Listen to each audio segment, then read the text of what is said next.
liggéey bi moom laal suuf nañ ko yëkkati bu doon lu ñu yëkkati moom laal suuf ilaahu kalimatillahi al-ulya. Cheikh Mouhamadou Mountakha Mbacké, nous vous devons un grand hommage au nom de l'islam. sant rek te soññ bu nu geesu bu nu taxaw. Cheikh Mouhamadou Mountakha Mbacké, vous témoignez gratitude par la ziar nous est redevable. jërëjëf Mbacké. Hizbut Tarqiyyah. ay géej ay tund ay montagne bu doxoon sa diggante ak sa sëriñ dem ko war a jéggi. 22 mai 2021, Touba. Un appel solennel de reconnaissance au khalife général des Mourides, Cheikh Mouhamadou Mountakha Mbacké. C'est la grande ziar de Hizbut Tarqiyyah. Hizbut Tarqiyyah.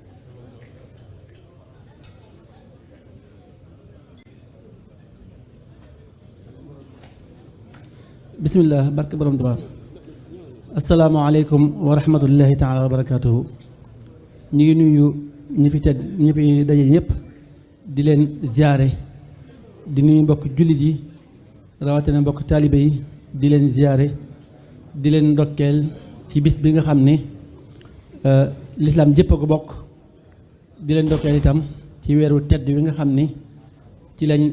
bàyyi ko di sant suñu borom bu baax a baax a baax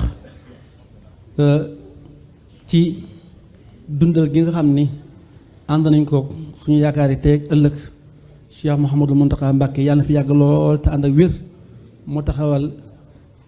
taxawaay bu am solo bi nga xam ne jëm na ci dundal weer wi dundal goo xam ni taalibe yëpp yëg nañ ci dunduk xol di sant suñu borom bu baax a baax ci nim delloosee taxawaay bi nga xam ni sëriñ bu mag bi daan na ko taxaw ci weeru koor ak ni mu ko fonke woon. ñu bëgg a ñëw rek ci fàttalante yoo xam ni niñ ko doon defee ci at yi jàll ñu xam ne bis tey bii suñu sang bu tedd bi defati na fàttali ak jàngale ak soññee bu am solo bu jëm ci taalibe yëpp jëm ci jullit ñëpp xamal ñu liñ amal njariñ ak liy tax ñu mucc àdduna ak alaaxira texe àdduna ak alaaxira te muy lu mu baaxoo fàttali ndax moo jëm ci jéem a xam sëñ bi jéem a dund sëriñ bi waaye itam mu xamal ñu ni sëriñ bi nag mënuñu koo xam te amuñu qasdu wajhillaahi mooy jublu yàlla jëmale ci yàlla suñu borom suñu lépp xam le ni itam qasdu wajhillaahi mënuñu koo am te dëdduwuñu àdduna xamal ñu itam ni dëddu àdduna moom du ñàkk lekk du caaga nag ñàkk lekk wala ñàkk naan wala ñàkk dëkk wala ñàkk denc waaye yooyu yëpp ñu xam ne luy nekk ci biti la di la suñu borom di jox waaye mu xam le ne nag dëddu àdduna bu ñu koy wax mooy jublu ci yàlla àdduna bañ laa saf dara kon loolu dañu xam ne kon ci xol la nekk muy wàllu liy tax nit ki mën a dëddu àdduna ak liy tax mu mën a mucc ci pakki àdduna kon xamal nañu yoon wi war a jaar ngir mën a yegg ca lañ amal njariñ loolu nag muy lu am solo loo xam ne kon bëgg nañ cee delsi ànd ko ñi nga xam ni ñoo nekk ci jataay bi su ko defee dinañ jox sëñ Mouhamed Lamine Diouf mu ñëw ci yenn yi nga xam ni ay tombalo yu am solo yu ñu war a bàyyiwaat xel bu baax a baax ci bunt bu am solo bi nga xam ne Cheikh Mouhamadou Mountakha Mbacké jàngal nañu ko soññuñu ci ñun taalibe yëpp ak ñun jullit ñëpp. bismillahi rahmaani rahim asalaamaaleykum wa rahmatulahi taala wa barakaatu. ñuy nuyu kilifa yëpp ak bokki taalibe yi nga xam ne ñoo fi teew ni ko sëriñ Alioune Guèye waxee rek ci bunt yi nga xamante ni Cheikh Mouhamadou Mountakha ubbi na ko ci waxtaani tey ñu mën cee jànge lu bare loo xam ne suñ ko doon xaaj gis nañ ci bunt yoo xam ne li ci jiitu mooy ak cant suñu digganteeg suñu boroom mi nga xam ne moo ñu boole ak Sëñ Tuubaa ci biir loolu nag mu am ci loo xam ne mooy suñu taxawaay suñu digganteeg sëriñ bi ak ni nga xam ne ni la ko suñu boroom tànnee boole ko ñun kon nee na suñu lépp li ci jiitu mooy jéem a xam sëriñ bi ak jéem koo dund. loolu dinañu dimbali ci suñu ko bëggee def ñu jéem a jàng doxinam te jéem koo xam, loolu di fànn gu am solo. mu dikkaat itam ci li nga xam ne ba tey moo ñuy war ci loolu mooy suñu lépp ñu jëmee ko ci yàlla suñu boroom, mooy ni ko suñu àll ni ngay waxee léegi muy xasdu wajhi laay jublu suñu boroom rek. waaye nag nee na jublu googu mooy dañuy fexe ba daray àddina dootul saf ci ñun. nga xam ne kon ne sëñ bi waxoon rek ci gaa yu baax yi lu mel noonu mooy taxawaay ba. kaanu ilal uxra zawin tilaaxi iswaajuhu daraja bi talaaxi. nee ñoom dañoo jublu woon àddina rek alaaxira rek ba waral wujjum yi nga xamante ni mooy àddina nee na ñu fase ko. nee na loolu nag su jàllee dana indi suñu digganteeg sëriñ bi ni nga xamante ni moom lay laaj. li ci jiitu nee na mooy wan ginnaaw àddina ak lépp loo xamante ni du yàlla suñu borom. mu xamal ñu itam niñ koy defee te nee na loolu weesuwul sant ko ak sax dàkk ci liggéeyal ko ni mu ko bëggee moom sëñ bi. te nee na loolu nag dara jiituwu ji sax dàkk ci jaamu yàlla ak sàmm ci biir ak ci biti ak doyloo ko moom sëriñ bi, waaye nekk nag ci li nga xam ne mooy lim ñu nekkaloo. te nee na loolu mooy li mu yeesal rek indi ko fi. te loolu yaakaar naa ku dellu ci ñi jëkk a topp sëriñ bi ànd ak moom bi ñu ñëwee lam leen wax mooy koo xam ne li mu bëgg la bëgg na ànd ak man ci nii ma bëggee mu ànd ak man. loolu kon mooy mu dindi seen doxin ci lépp loo xamante ni mooy àddina, fóot seen xol, yëkkati seen yitte ba amatuñu soxla ci dara lu dul suñu boroom. àddina ñu won ko ginnaaw, won ginnaaw goo xam ne mboolem ñi nga xam ne jamono wonte nañu ak ñoom xam nañ ne lii jàppoon nañ ne jàppuñu woon ne nit dana ko mën, waaye nag ànd gi ñu ànd ak sëñ bi moo tax ñu mën ko. loolu nag li leen ko may mooy ak sóobu goo xam ne dañuy nekk ci moom, seen lépp ñu jëmee ko ci moom, jooyal ko ci moom moo leen mën a may loolu. ne melokaan woowu nag dina am lu am njariñ loo xam ne moom la ñuy jural. nee na jublu gi yàlla suñu boroom ak jublu gi àllaaxira nee na boo ko defee sa lépp yiw rek lay doon, ndax dootoo tal xëccoo ci àddina. ndax xëccoo na ko sëñ bi waxee woon si Abdoulaat nee na xuloo ak mer neen li koy waral dalul nee na xëccoo njariñ ak xëccoo daraja rek moo koy indi. waaye nee nag bu sa xol lépp jubloo suñu boroom nee na yow amatoo koy xëccool dara. nee na loolu itam dana tax dootoo yéene kenn ab safaan, waxuma la ak nag di jëf jëme ci moom. kon nee na melokaan yooyu da ngay gis ne kon indil nañu li nga xamante ne mooy ak sell, indil nañu li nga xam ne itam mooy ak njub. moo indi nag beneen bunt boo xam ne ba tey ci waxtaan wi sëriñ bi indi na ko, muy taxawaayu sëriñ Touba. taxawaay boo xam ne nee na mësula boole suñu boroom ak yonent bi sallallahu alayhi wa sallam ak dara. ndax nee na saa boo xamante ni nit mës naa wax ak moom lenn lu jëm ci loolu, bokk na ci li ma daan tontu lastu amilu li siwa maayu di rabba samawaati wa rabbal ardi. jëmuma mbaama jëng jëm ci lenn loo xamante ni wuute nag loo xam ne day may ngërëmal yàlla suñu boroom ak ngërëmal yonent bi sallallahu alayhi wa sallam. moo tax ku yàgg dégg ay waxtaanu Cheikh Mouhamadou Mountakha diñ ci dégg muy wax ne sëriñ bi de bi ñu ko gisee ba bi ñu ko noppee gis ci boroomam rek la nekk. te nee na yonent bi sallallahu alayhi wa sallam itam rek la daan jël ñoom ñaar ci diggante boobu boolewu ci dara. li muy ñaan suñu boroom sax bokk na ci wal tusbitan hubbaka fii fuaadi wa hubba xayral xalqi fii tamaadi. ñaan yàlla saxal cofeelam ci yàlla suñu boroom ak yonent bi sallallahu alayhi wa sallam. yonent boobu mu àndal nag te yàlla suñu borom tegtal ko moo jàpp ci loxoom bu yóbbu ko ci suñu borom dalla ni yàlla ala muhammadi waxaadani muhammadi li samadi kon moom wane na ni nga xamante ni moom la wax jublu gi mu jublu it suñu borom foo gis ci ay xasidaam di nga ci gis wajjahtu yu bari yoo xam ne bu ci ne day wane ne amul itte ci lenn wala kenn ku dul yàlla suñu borom te itam boolewu ko ak dara mu indi bunt boo xam ne itam won nañu ni nga xamante ni maanaam mooy taxawaayam kon nee na sëriñ bi suñu borom la soob mu boole ko ñun indi ko ci àddina ngir won ñun ni nga xam ne ni la ñu war a jaamoo yàlla suñu borom ak ni ñu ko war a nekkalee ak ni ñu ko war a wéetalee kon moom la tàmbalee ci ba ñu ko xamee ba ni nga xamante ne noppee nañu ko gis mu nekk ak dëkk ak boroomam amul benn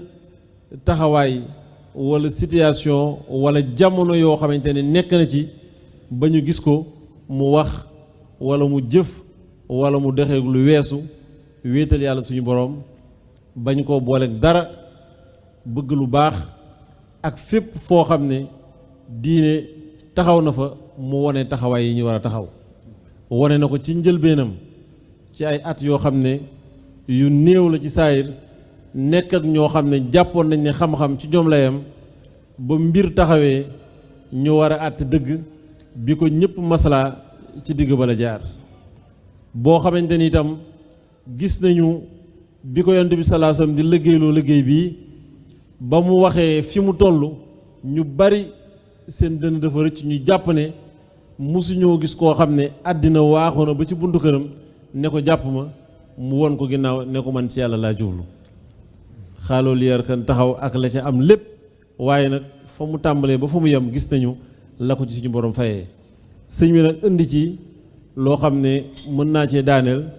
muy loolu lim ñuy jural nee na dootul am lu ñuy tiit dootul am lu ñuy ragal amul itam dara loo xam ne dinañu mënal dara su fekkee doxin wi sëñ bi digle nekk nañ ci sax ci kon muy soññee yu am solo di fàttali yoo xamante ni yeesal na la taxoon sëñ Tuubaa keroog bi yonente bi sallallahu alayhi wa sallam ñëwee di ko yeesaloo yoon wi la mu indi woon ci doxin woowu rek day mel ni sëriñ bi ci mën a jàngaleem ak xam yoon wi ak mën ci saa su ndaw mu mën a joxandoo bind ñoo xam ne bokkuñu ay tolluwaay ak àlluwa yaakaar naa waxtaanam wi indi na loolu lépp ci suñu digganteeg sëñ bi ak li ñu war a def ak fi ñu war a nekk ak itam ñu xam ne la taxoon sëriñ bi dikk di yeesal loolu ña jiitu woon taxawaay ya ñu amoon ci bàyyi àddina jublu sëriñ bi taluñu dara lu dul àllaaxira ñu bañ a jàpp ne loolu foofee rek la yem warul am ci suñu jamono ji ndax leeral na dëddu nee na du tere am foo dëkk du tere lekk du tere naan du tere denc waaye kon dañuy xam ne beneen taxawaay lay doon boo xam ne pas-pas lay doon ak mbirum biir moo xam ne loo ci nekk ci àddina lu mu yëngu-yëngu ak lu mu xumb-xumb du yàq sa pas-pas ak sa jublu ci yàlla suñu boroom ginnaaw boo xamante ni futti nga mbuumum àddina jublu alaaxira kem na nga xam ne murit ya taxoon ñuy wax murit jublu yàlla suñu boroom namm jëmmam ji loolu rek mooy seen itte kon mel na ni loolu lañu sëñ bi woo yàlla nañu suñu boroom may melokaanu ñu mën cee sax te dégg ko te jëfe ko ni nga xamante ni la ko digle. jërëjëf ni ko sëñ Mouhamed Lamine Diouf tënke kon mu mel ni am na solo lool te dëppoog li sëñ bi wax rek lim indi lépp mu wax ni dama koy tënk rek ci ni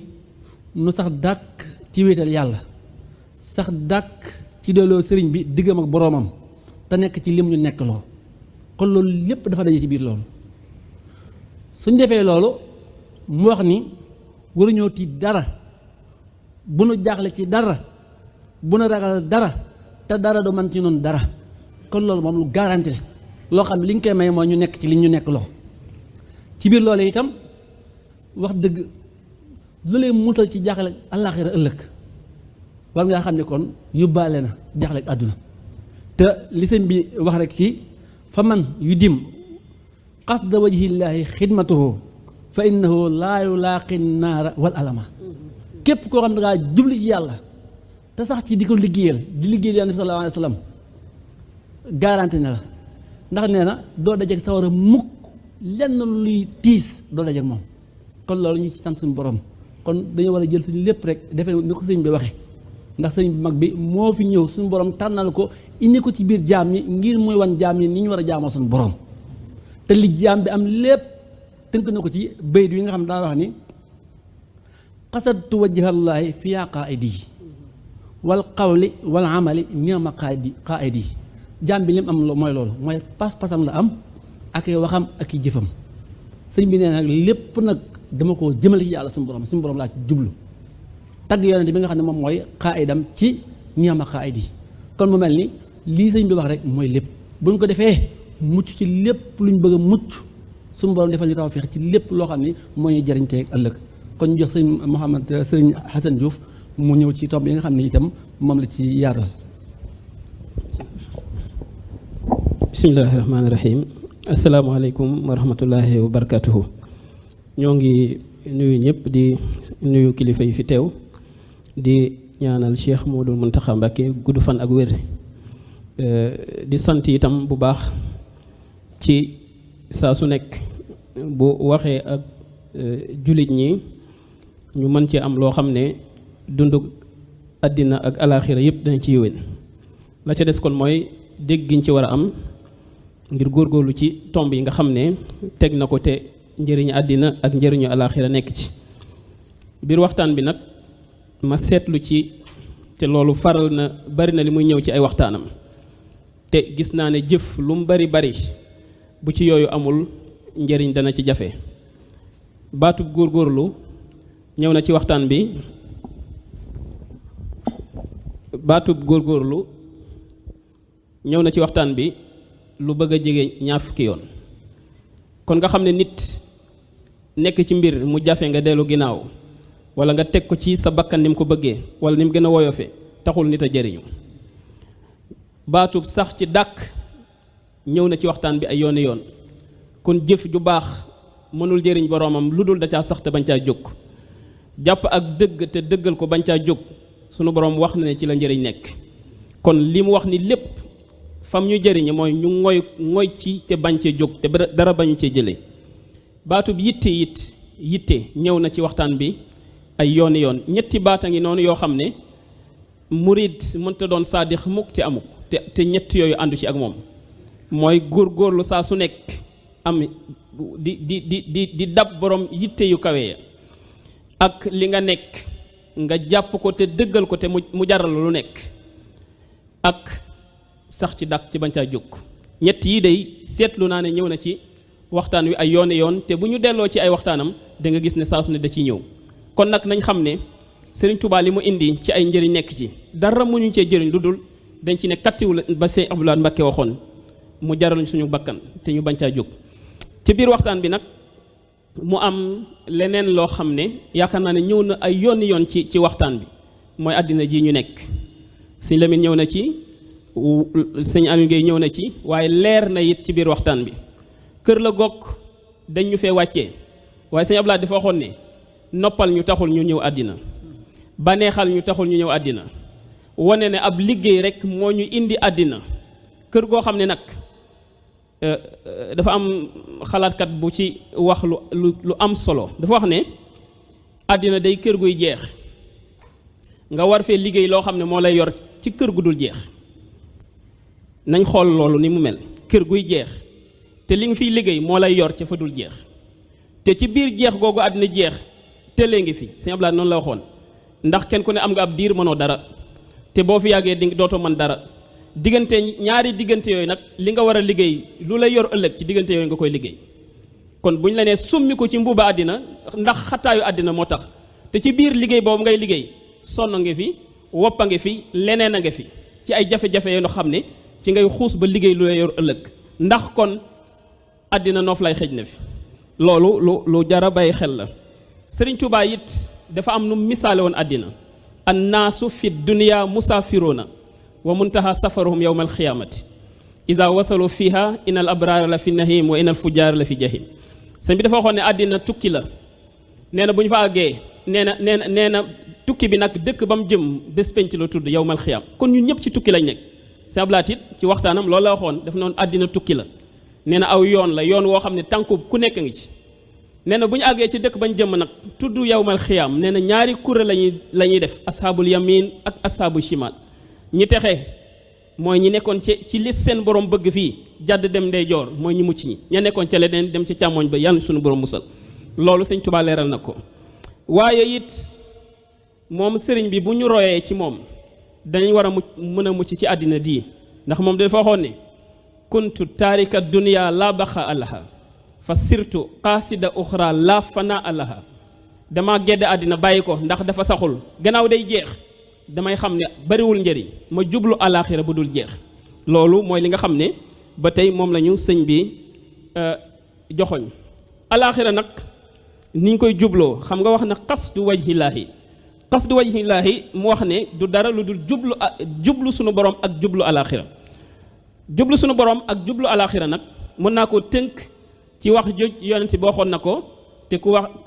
ñuy wax Muaz ibnu Jabal nettali ko dafa wax ne yonent bi dafa waxoon ne bés penc ku fa teew ku nekk balaa ñoo seq ak yow dara dinañ la laaj ñeenti laaj. sa dund ci lan la jeex, sa ndaw ci lan nga ko màggetalee, xam-xam bi nga amoon ci loo ko def, alal ji nga amoon foo ko jële foo ko dugal. ñeent yi ku ci mucc nga ci àllaaxira. mooy sag ndaw nga jeexal ko ci yàlla, sag dund nga jeexal ko ci yàlla, sag ndaw nga màggetal ko ci liggéeyal Sëñ Tuubaa ak sa boroom, sa xam-xam gépp nga def ko sëriñ bi, sa alal nga def ko sëriñ bi. loolu lañu sëñ bi woo ku ko def bés penc amul loo fay tiit, ndax njëriñ ci foofu rek la nekk. coonoy àddina nag bariwul njëriñ. àddina nag bu mu ko doon misaal dama koy misaal na ko Sëñ Tuubaa jàngale. sëñ bi dafa wax ne ad-dunya ma bayna as-samawati wal ardi man ahaba shay'an minha li xayri wajhillahi faqad ahaba dunya. nee na àddina mooy li nekk diggante asamaan ak suuf, loo fi bëgg te jëmmi yàlla ji taxul bëgg nga àddina. nit dana soli sagar sax te jëmmi yàlla ji taxul moom dëdduwul àddina, daa bëgg àddina. moo tax mu wax ne bëgg àddina terewul lekk, terewul naan, terewul def lépp, waaye li wajhillaahi mooy qasdu wajhillaahi. kon loo ciy def te jëmmi yàlla ji tax bëgg àddina amatu ci. waaye nag loo ci def donte ay sagar nga sol te jublu ci àddina ak nit ñi, bëgg àddina ngoog. moo tax mu wax ne fa man ahaba shay'an minha li xayri wajhillaahi, mooy loo ciy def te jëmmi yàlla ji taxul rek faqad ahaba dunya. kon qasdu wajhillaahi mooy looy def sunu borom na tax. ci li may tënk nag ngir delloo kaddu gi mooy la borom xam-xam ba waxoon ci kiy xëyal àddina ni muy, te loolu Sëñ Tuubaa misaal na ko ci ay bindam yu bari. bu ñu amoon jot boo jëloon xasida yi rek jël Hamad Suleymaan wala leneen nga gis nam lay misaale àddina ci ñu muy naxe. kaanat mawaahibu hurqubin laha masalan wa ma mawaahiduha xayrul xiyaanaati. warkat dong la dañuy wor. loolu bu ñu ci duggoon yaakaar naa ne mën nañ ci leeral ba ñu xam ne àddina kër guy wor la, waaye waxtu wu xat la. waaye dafa am borom xam-xam boo xam ne bañ ko laajee kiy sonn ci àddina moom da koo misaal bu leer. dafa ne ara taaliba dunya wa in taala humruhu wa naala min ad-dunya sururan wa anhuma ka baanin bana bunyaano fa aqaama fa lamastawa ma qad banaahu tahaddama. nee na man damaa gis ne kiy xëyal àddina nee na mu ngi mel ni kuy tabax, yendoo tabax ba ngoon nga ñëw màbb la nga tabaxoon. àddina noonu la mel. kenn ku nekk loo daj ci àddina bu yàlla taxul bis dina ñëw nga rëccu ko. loo fi daj te yàlla taxul bis dina ñëw nga rëccu ko. kon nag sonal sunu borom rek moo am njëriñ. roy gi muy wax ci sëriñ bi nag ngir ma dellu kàddu gi sëñ Aliou dama koy dellu ci li sëñ Saliou waxoon. nee na saytaane day wax ne sëñ Tuubaa kenn mënta mel ni moom, kon bu ñu roy ci moom. nee na loolu waxi saytaane la, mu ngi ci ay waxtaanam. nee na kenn mënta mel ni moom, waaye roy gi ñu koy roy ci ab doxinam ci la ñuy rawee keneen ku dul moom. kon bu ñu kenn wax ne loolu mënul nekk, nañu roy ci moom, roy ay jikkoom. sëriñ bi wax na ci waxtaan bi ci la ñuy rawee keneen ku dul moom. te wax na ne buñ nekkee ci loolu, boo delloo ci ay waxtaan moom sëñ Moodu Muntaxa ci ginnaaw wax na ne bu ñu royee ci sëñ bi ak ci li mu bëgg, nee na bés penc malaaka yi sax duñ leen ñee. ñoo ngi jégalu bu baax. jërëjëf. comme muy lu am solo lépp rek jëm ci jublu ci yàlla suñu borom, ndax lu jublu ci yàlla suñu borom rek neen la. ba ci xam-xam li muy am njariñ su ko nit ki dee sàkku te jëm yàlla taxut amul ko njariñ. tey bu ñu xoolee liñ si mi digal fasaari'u lil ilmi muz'inina naa wii na wajhallaahi ajmaina ba ca xam-xam bu ñu koy sàkku jëm yàlla war a tax ñu koy sàkku sëñ bi dafa génnoon ci lépp lu dul suñu borom moo tax Cheikh Mouhamadou Mountakha Mbacké wax ni sëñ bi moom boolewul boromam ak dara kon boromam ak yonent bi rek loolu feeñ na ci munsalixan fii jaysatin min xayri rabbil wara xadima usni xayri ku moom nekkul fudul yàlla ak suñu borom ak yonent bi sallallahu alayhi wa sallam kon loolu mooy liñ sëñ bi di jàngal ngir ñu roy ci loolu ndax Cheikh Mouhamadou Mountakha Mbacké ñun ñëpp dañoo war a xam ni dañoo war a xam lan lañ yéene kenn ku nekk dangaa war a am si yëg-yëg sa digganteeg Cheikh Mouhamadou Mountakha Mbacké ni man sëriñ bi lan la ma yéene lim ñu yéene boo ko xoolee di nga ko gis ci mbindum sëriñ bi mooy isil murabbi laa yuridu fil murid illal wusula naa jiyal mina marid dafa bëgg ñu mucc seytaane te egg ca sunu borom te loolu mooy li nga xam ne ñun ñëpp loolu lañu war a xam ne mooy li gënal sëriñ bi ci ñun lépp lu ñuy gàllankoor ci loolu rek mooy luy dox suñu diggante sëriñ bi mooy liy dox suñu diggante ak sëriñ bi loolu nag yàlla suñu borom musal te dimbali ñu xiir ñu wommat ñu ci lii nga xam ne moom la Cheikh Mouhamadou Mountakha Mbacké yéene kon sëñ Mouhamed Mansour Seck dina ñëw ci ab tënk boo xam ni dina ko def ci kalaamay tubaab su fekkente ni jëriñ daara yi mattali nag kàddu yi nga xam ne moo jëm ci bunt bi nga xam ne ci lañ nekk.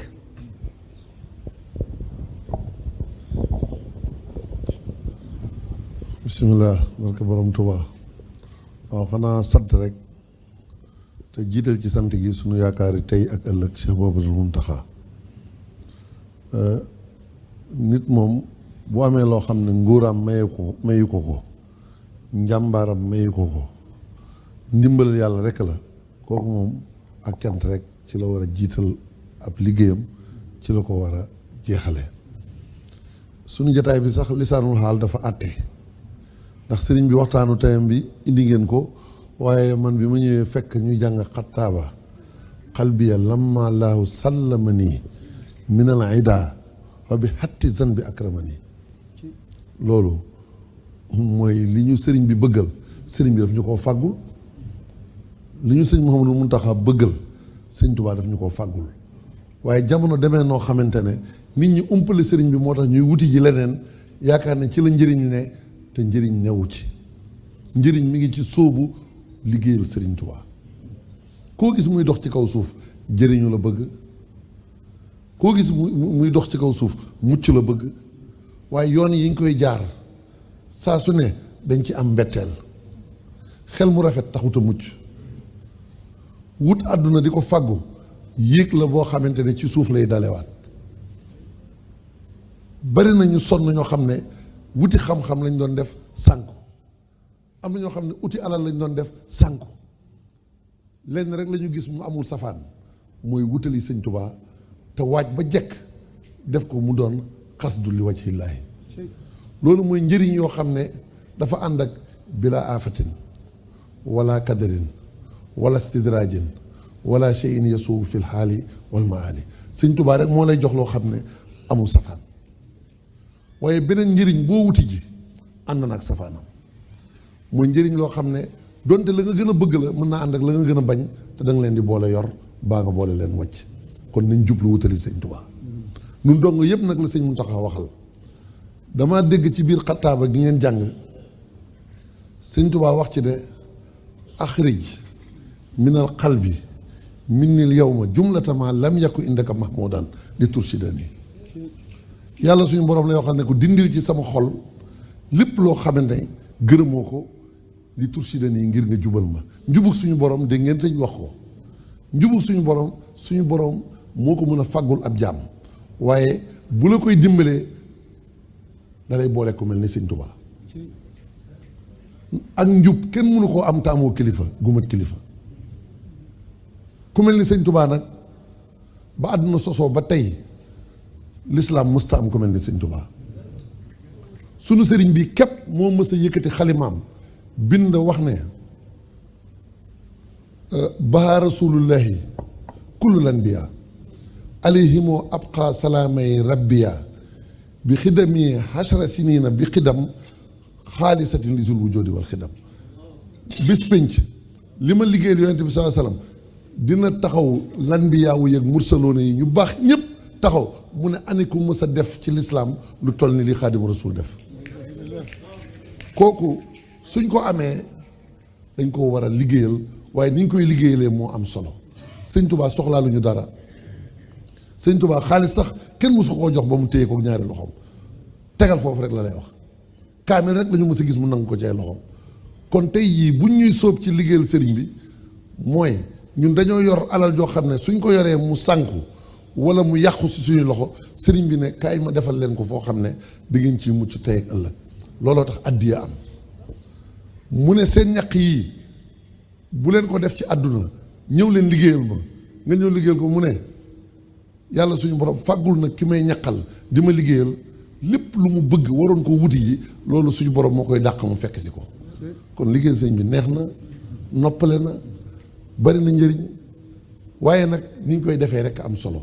xumb bi ak def gi te defee woo ko ngir jëmm yàlla ni ko sëñ Papa Assane waxee loolu suñ ci bëggee sax nan lañ koy defee mooy lan dañuy xam ne diine ak jéem a xam sëriñ bi ak jéem a dund sëriñ bi dee su ko def ci sa xelum bopp dee su ko def ci ne nii laa ko gisee wala dee su ko def ci ne nii laa ko xalaatee danga naan nan la ko sëriñ bi bëggee nga jublu nekk ci loxo yoo xamante ne kilifteef gu mat la tey jéem looy def nga fexe am ci ndigal taxawaalu gi ak xel mu rafet mi dafa bari lool te mënta jëme nit fenn tubaab yaa ngi ni ci jaaxle lañ nekk lan moo leen tax a jaaxle seen xel lañ toppoon te ku amum xel wala xam-xam doo leen ko ëppale waaye fi ñu toll ni amuñu sécurité amuñu mucc même bis bu set lii xaru ci seen biir kenn xamul nu mu toll amuñu jàmm yow nga nekk di liggéeyal Serigne Touba Serigne bi ne la jublu su boo ñëwee jox ma sa bopp li ngay jëkk xam mooy taaban nufoosu man taan la xoo biya dunia wa uxra zaaka fadlu rabbiya ne la wóor ne di nga am jàmm fii ñu ne di nga am jàmm fañ jëm te fàgguloo ko sa bopp maa la ko fàggul kooku lan moo ñu war suñu diggante ak moom liggéeyal ko dongo yi bari na fu ñuy tardeel seen bopp te foofu du seen wàll dongo yi boo leen gisee ci biir parti politique yi wala nga gis leen ci biir ay barab ay jataay yoo xamante ne xuloo ak xeex sax dañ koy def wala ñaar ñu bokk génn kër wala bokk wayjur mën a jàmmarloo ngir ñàkk bokk parti loolu pexem seytaane la nan ànd ak sëriñ bi bu joxoñoon Samba Surab Gay soo xamante ne nawloowuñu ko woon sax bu joxoñoon nañu fonkal leen ba kii barke Xaadimu Rasuul mu gënal ñu suñu bopp loolu moo ëpp garanti ci nun ëpp fulla ci nun gën ñoo mën a jëmale ci barab am kilifa moo ëpp njëriñ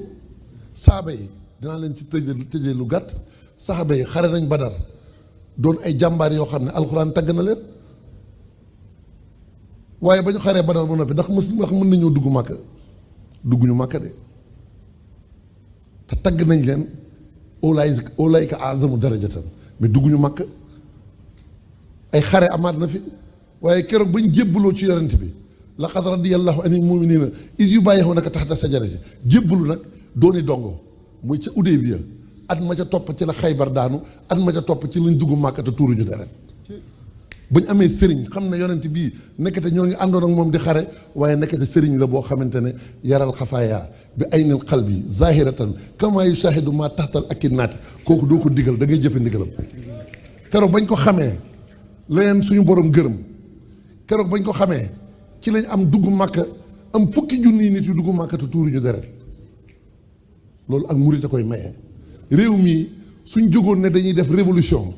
deret dina tuuru te kenn du am jàmm waaye buñ toppee ci ginnaaw Cheikh Mouhamadou Mountakha jàmm dina fi sax réew mi dina yëkkati ko ane keneen moo sañ a yëkkati loxoom ne ku ma topp di ngeen réew mi dina am loolu sëñ bee ko am loolu ci sëñ Tuubaa la ne fàggu na ko démb tey soog a ñëw kon kii li mu digle dañ ko war a def te waruñ ci teg baat yàlla na fi yàgg te wér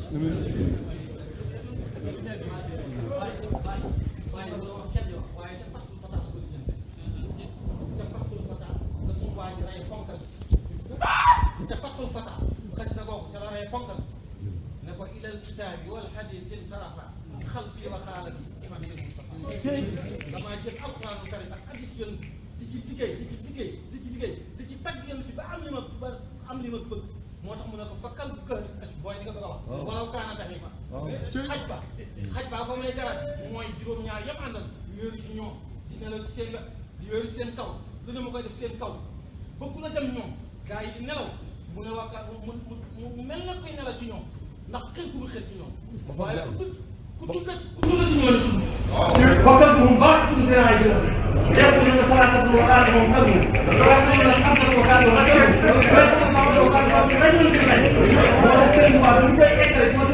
dafa tudd juróom-ñaar teg ca teg mag yam ni naa mag sali naa masi naa mag lu tabandu sala fafka do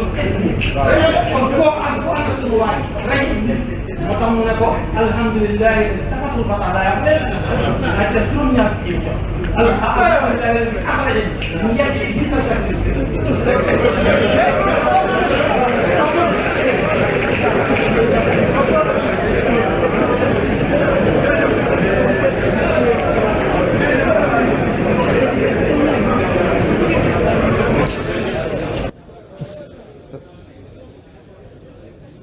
asalaamaaleykum wa rahmatulahi taala wa barakaatuhu. tënk bi ñuy def nag te ñu jox ñu ndigal gi ñu def ko dafa baax ñu leeral fi mu aju ak fi mu tegu mooy gis nañ ne weeru koor yu yëpp li ñu fi dund ak li ñu fi doon liggéey saa su ne ñu ngi yëg ne yamul rekk ci waa Touba ak waa Sénégal bari na ñoo xam ni fa ñu nekk ca soru sa lii da leen di dundal di leen wéttali ñu koy bokk di dund comme ñun tey nag bu ñu àndee lii weeru yàlla suñu borom dimbali ñu tey ñu ne tey la ñuy gunge weer wi dafa mel ne ñoom nañ ko àndee woon ak ñoom bu ñu xëy daje nii di wax nii ñu dégg rek ñuy làkk wolof te xamuñu la ñuy wax ci lan la sofu moo waral kon ñu jot ndigal ci jëwriñ daara ji ñu def tënk boo xam ni ñi ñuy topp ci français dinañ ci mën a xam tuuti. Donc nous allons faire un petit résumé, une petite synthèse. C'est une entreprise casse-cou, n'est-ce pas? Parce que les uns et les autres ont beaucoup développé. Je crois que je vais commencer par la fin, parce que le propos de Serigne Youssou, l'essentiel de son propos, c'est de nous ramener à l'orthodoxie. L'orthodoxie, c'est quoi? C'est de se rappeler que le musulman, son statut le plus élevé qu'il peut avoir, c'est de revendiquer un statut d'esclave, d'être quelqu'un qui est sous les auspices d'une autorité, une autorité agréée par Dieu, et nous en avons une qui est la plus valable, c'est Cheikh Mouhamadou Mountakha Mbacké. Qu'Allah lui donne une longue vie et une très bonne santé. Le rappel qu'il a fait est destiné à se remémorer une chose. Nous pouvons être dotés de ce qu'on appelle un esprit lucide, mais n'oublions pas que l'exemple des compagnons est un exemple qui doit nous édifier. Ils se sont battus lors de la bataille de Badr. Ils ont obtenu une victoire éclatante. On les a affublés de tous les noms et de tous les qualificatifs. On est allé jusqu'à dire qu'ils sont d'un degré supérieur. Mais ils n'ont pas pu entrer à la Mecque. Pourquoi? Parce que jusque-là, ce qui leur manquait et qui était capital, c'était d'avoir une autorité digne de ce nom. Le vénéré Cheikh Abdoulaye Mbacké, commentant ce verset, disait que quand notre Seigneur a donné injonction pour qu'ils n'élèvent pas leur voix au-dessus de celle du prophète, pour qu'ils ne l'appellent pas de derrière ses appartements, pour qu'ils attendent qu'il vienne auprès d'eux, c'est à partir de ce moment, dit-il, qu'ils ont commencé à le considérer comme une autorité. En wolof, il disait c'est comme si le compagnonnage qu'il avait avec le prophète, tant qu'il n'avait pas prêté serment d'allégeance, c'est comme si ils étaient avec lui en termes de compagnonnage de gens qui sont sur un même pied d'égalité. Et quand ils ont prêté serment d'allégeance, c'est à partir de ce moment que tout ce qu'ils ont voulu a pu être réalisé.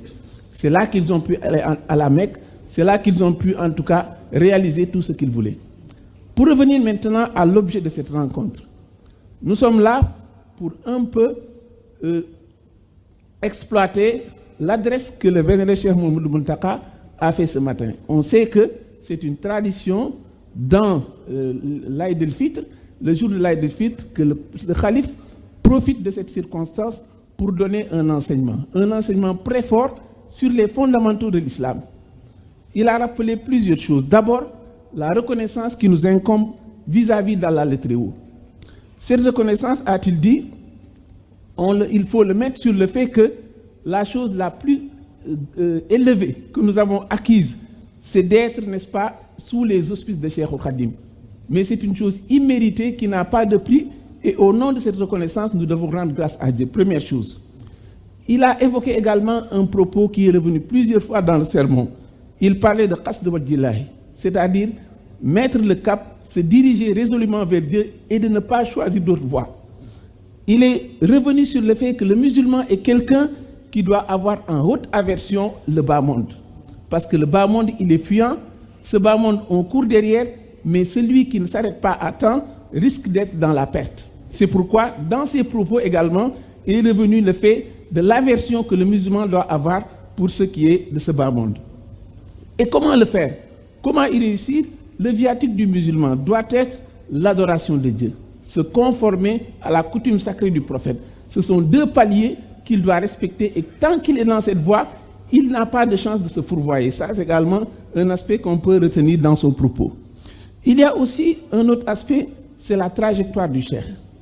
Il montre que si notre Seigneur nous a laissé un exemple visant comme le cheikh, c'est pour que personne ne puisse alléguer qu'il n'y avait pas d'exemple à suivre. Les choses étaient trop théoriques. Il l'a laissé parmi nous en tant qu'esclave, mais aussi en tant qu'exemple vivant. Et c'est pourquoi la présence de Cheikh Khadim dans nos rangs, en notre sein, doit servir, n'est-ce pas, de raccourci pour tout musulman. Parce que si Allah s'était limité à donner des injonctions, à dire aux gens ce qu'il faut faire, sans pour autant leur laisser un exemple vivant, il y aurait des difficultés pour le suivre. Ça également, c'est quelque chose qui est revenu dans son propos. Il a aussi montré que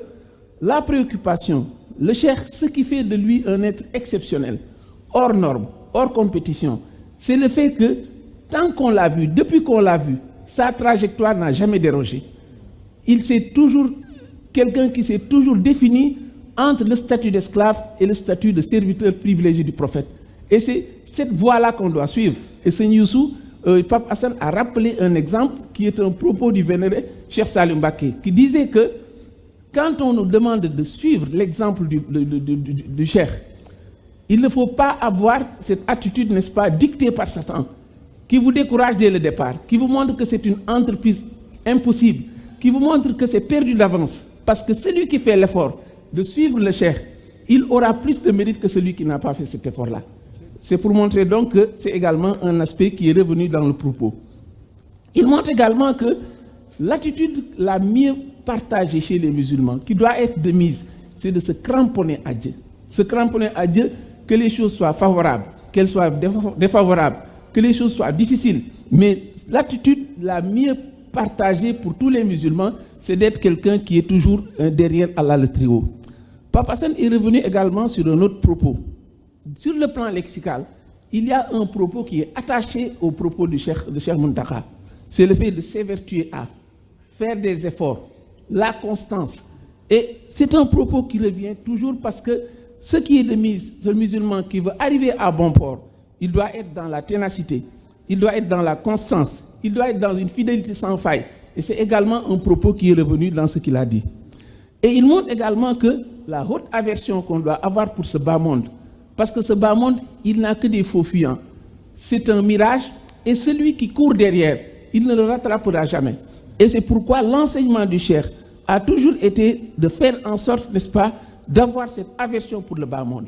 Et l'aversion pour le bas monde, qu'on ne s'y trompe pas, le calife a pris soin de bien le définir.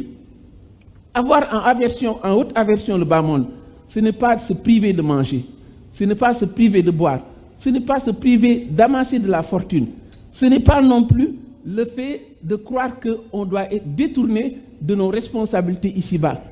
Avoir en haute aversion le bas monde, c'est simplement se retourner résolument vers Dieu, faire l'effort d'être en Dieu, et dans cette trajectoire, on parvient, n'est-ce pas, à échapper à ces traquenards du bas monde. C'est également un aspect qui est revenu dans son propos.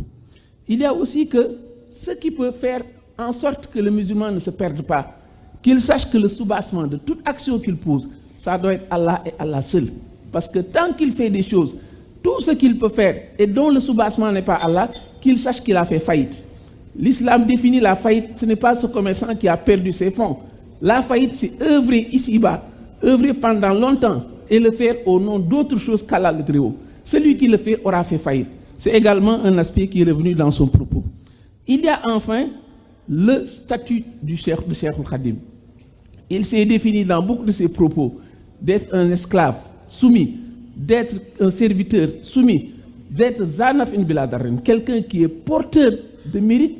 qui est porteur d'utilité et qui n'est pas porteur de tort. Et quand on a quelqu'un de cette trempe devant soi, l'effort doit être maintenu, la ténacité, ne jamais reculer. Voilà entre autres quelques-uns des aspects que nous avons voulu faire ressortir en traversant les interventions des uns et des autres, mais nous avons conscience de n'avoir pas tout dit parce que chacun d'eux a développé, mais l'essentiel, que les gens sachent que le viatique que nous avons, ce qui nous fait courir, ce qui nous maintient, ce qui fait notre ténacité, c'est de nous abreuver à celui qui est Khayra Mauridi, celui qui est le meilleur abreuvoir. C'est ainsi que le Cheikh se définit. C'est ainsi qu'on définissait, le Cheikh définissait le prophète. Mais lui, il a pu gagner, n'est-ce pas, ce même titre, puisqu'on a fini par l'appeler Maurid Zaman, l'abreuvoir des assoiffés, pour dire donc qu'il a hérité de tout ce que le Cheikh a laissé, tout ce que le prophète a laissé à la postérité. Vivement donc qu'on suive son exemple, qu'on sache que ce qui nous a maintenus jusque-là,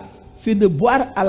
la mamelle, n'est-ce pas, de ce que le Cheikh nous a tété. Si c'est les propos que le Cheikh nous dit pour chaque Aïd el-Fitr ou chaque fête de Tabaski, nous en faisons notre viatique, c'est pourquoi nous sommes là à discuter, à scruter, à examiner ces propos, parce que c'est ça qui fait une trajectoire qui, si on l'emprunte, n'est-ce pas, on est sûr de ne pas dévier. C'est la raison pour laquelle, pour que ceux qui suivent, qui sont peut-être en France, qui sont en Belgique, qui sont aux États-Unis, qu'ils sachent que c'est cela notre viatique. Le monde est peuplé de théories, les plus scabreuses les unes que les autres. Mais comme l'a dit Seigneur Youssou, ce sont des théories qui sont en faillite. Les gens ne savent plus quelle trajectoire prendre. Le monde est aujourd'hui dans une sorte de situation carabinée et les gens se recherchent. Et aujourd'hui, ce qu'il faut, c'est retourner à nos fondamentaux. Le vénérable Cheikh Abdullah disait que les gens sachent que les choses ne vont jamais changer. Si Allah le Très-Haut dit quelque chose, le réitère et le répète, il veut que les gens sachent qu'il ne se passera que ce qu'il a dit. Et les choses ne se passeront que de la manière dont il a dit. Je crois que c'est cela notre viatique. jërëjëf xam naa ne suñ ko toppee sax fii ba bët seet duñ ko jeexal kon damay jox sëñ Alioune nga teg ci rek te xam ne ñaan nañu suñu ay kilifa ñu ngi fi bàyyi seen i téye ñëw fi waaye ni leen sëñ Tuubaa ñoree rek ko waral yàlla na leen fay gën ngi pay ndax xaside yi lépp a ngi ci biir ni ñu ko àndee dundal ko gunge gi ñëw ñu àndaat ko ñun loolu ñun amuñu seen pay waaye noonu ñu àndee daje ci loolu muhajirin yi ak lansaar yi niñ dajee rek la di leen xamal itam ne gis nga weeru koor wi yëpp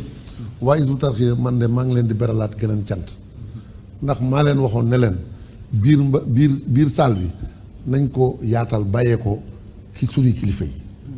loolu ba ma leen ko waxee def ngeen ko ndax ku ne xam na ne yoonu murit foofu ñu xam ne ki war a jiitu na jiitu ki ci war a topp na topp dongo yi xam nañ seen bopp ca jamono yonent bi ba bisub tey loolu dafa yàgg ci lislaam kon loolu bu ma leen ko waxee ngeen fonk ko def ko ci biti fii ngeen doon ne waaye saa bu sëñ Mouhamadou Mountakha rombe dina yëkkati loxoom tàllal leen ko loolu neex na lool du dëgg yamu leen ci fa ngeen toog yéen a ngi doon jàng alxuraan ndax jàng nañ fi 2 téeméeri kaamil ak 2 fukk ak ñeent ak ñaar yu tey muy 2 téeméer ak 2 fukk ak juróom-benn ak diiwaan loolu kon buñ ko jàngee fii ci teewlu ak diggante boobu ni ko suñu borom gërëmee ñaanal ci Cheikh Mouhamadou Mountakha mu yàgg fi ñaanal ko mu am ci ndam xam nga ne xel mën na cee rafet njort bu baax mën nañ ci am sax yaqin kon loolu man war naa leen dolliwaat santaat leen xamal leen ne leen discipline boobu rek moo am solo bu sëriñ bi nekkee ne bu ñu la neewul jógal dem ca bul jóg dem ca ndax laa taf'alu shay'an bi ghayri iznin fal iznu shartun fi qabuli sha'ni bari na ñuy parparloo defe ne loolu na leen may dara fekk na yar ak teggin ci la lépp ne jërë ngeen jëf loolu moom dama ko waroon a jottali ñu xam ne rafetlu nañ ko bu baax jërëjëf kon ñu ngi sant ñëpp kon jotaay bi ni ko jëriñ daara ji matale sëkk kon mu mel ni kon cant gi li nga xam ni moom mooy cant gi ci turu jëriñ daara ji kon matale na ci ñëpp tàmbalee ci li ma ciy dolli loolu sax xam naa ne ñun suñu biir Hizbut Tarqiyyah dañoo tàmmul di santante ndax ñun dañuy jàpp ne saa su ne soññante moo war a doon suñu farata waaye léeg-léeg tamit waaw góor moom soññee la jërëjëf itam léeg-léeg dina firi soññe kuréelu xaside yi ñu nan lañ def ren daaw kuréel bi jàng ak ñi jàngul ñëpp dañuy bëgg a dugg fii ren ñu ne kuréel yi nga xam ne ñooy jàng kuréel bi jàng rek ñooy dugg ci salle bi yeneen kuréel yi am na kuréel boo xam ne mën na jóge Ndar dugg seen kaar ñëw pour gàttandu sëñ bi waaye fële la ñuy ne ci biti bu ñu gungee sëriñ bi ci ginnaawam ba sëriñ bi agsi ba jege bunt bi noppi nañ ci duñ dugg ñoo ngi taxaw di ko xaaraat ngir ñi jàng fi jàng ba àggal ñoom bu sëriñ bi génnaat ñii noppi nañu ñoom ñu jël tamit tàmbali koo gunge bu ñu paree delluwaat Ndar ci guddi gi am na ñoo xam ne Dakar la ñuy jógee am na ñoo xamante ne Mbàkke la ñuy jógee am na ñoo xam ne Kaolack Rufisque Bambey Thiès Louga yëpp am na mais ñooñu loolu ñu def noonu man loolu kon su ma waxee ne ñi nekk ci mbaar mi ñu ngi leen di sant kuréel yi tamit dañ leen di war a beral sant ndax di jàng boole ko fexe amuk taalibe loolu moo am solo mais am di jàng rek ngir amuk pal wala di jàng ngir mel ni leneen la tax a jóg loolu bokkul ak xasdu li wajhillaahi sëñ Mayib Guèye jàngal na sëñ Modou Moustapha keroog sëñ Modou Moustapha ne ko ba ngay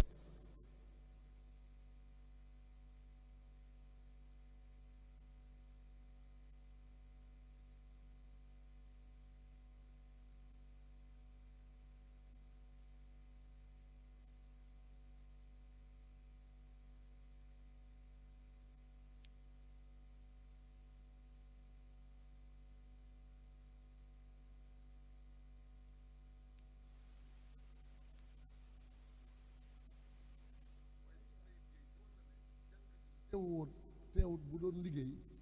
day ne ca kanam suñu santaanee lu métti métti daf koy def kon kooku bu ngeen ko royee mais du ngeen tayal du ngeen doon jàngkat yoo xam ne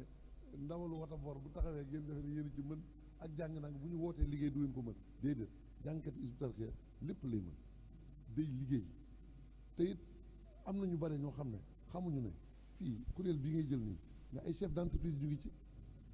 yoo xam ne waxtu jàngal sëñ bi bu jotee dañuy bàyyi seen barab ñëw futti ko ñëw jàng bu ñu paree dañuy delluwaat ci seen entreprise te am na ci ñoo xam ne ñaar fukki nit wala fanweeri nit mën nañ leen yor yoo xam ne ay employé lañu te jàngal sëriñ bi bu jotee ñu wan ginnaaw lépp ñëw jàngal sëriñ bi xasida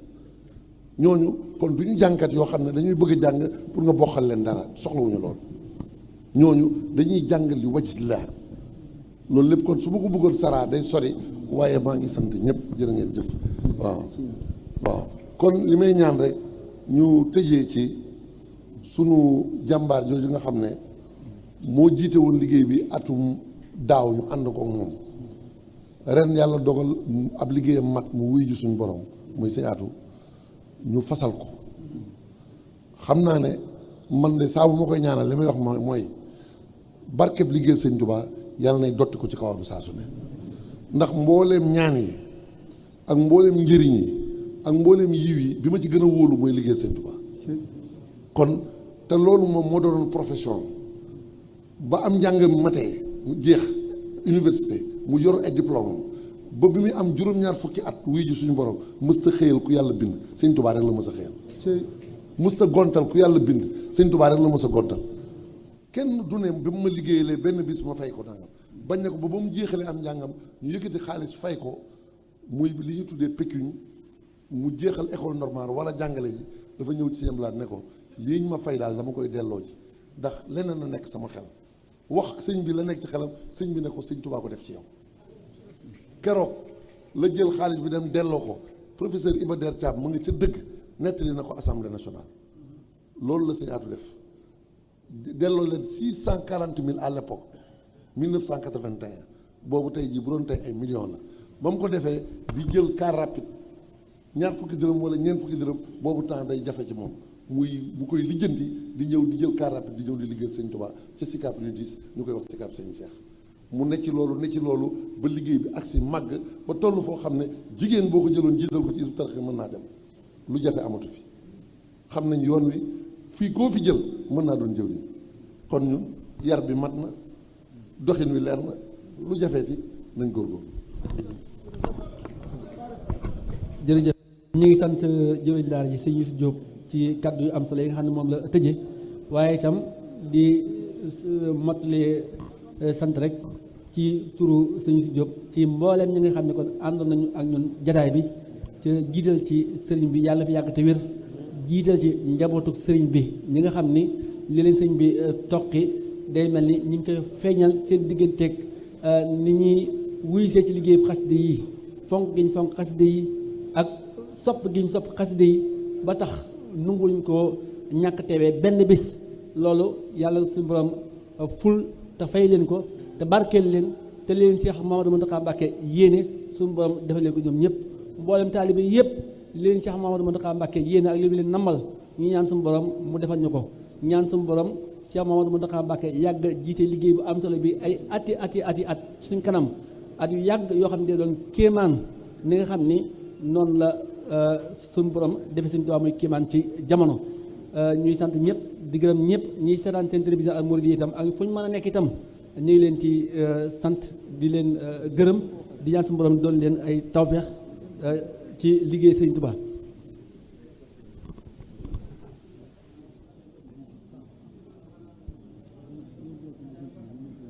asalaamaaleykum maa ngi ànd ak yéen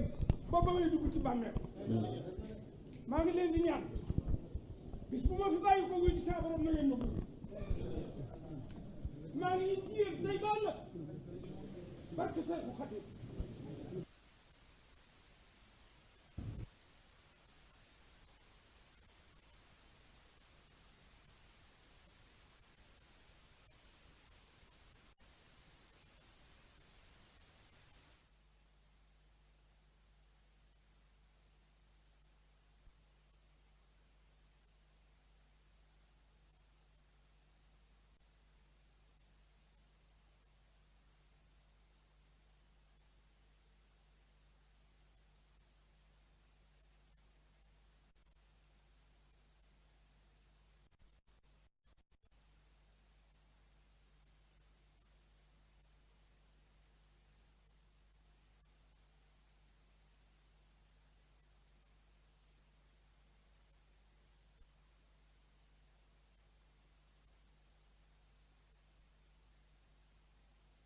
liggéey bi moom laal suuf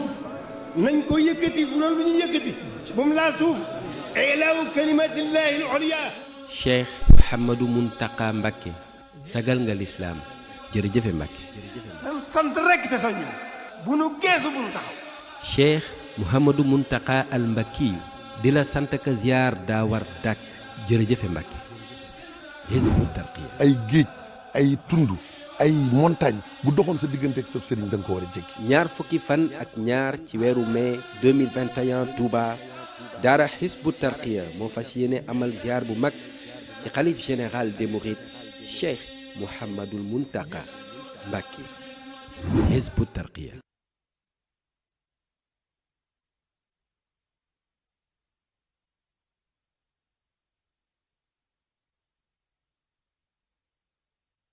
liggéey bi moom laal suuf nañ ko yëkkati bu doon lu ñu yëkkati moom laal suuf ilaahu kalimatillahi al-ulya. Cheikh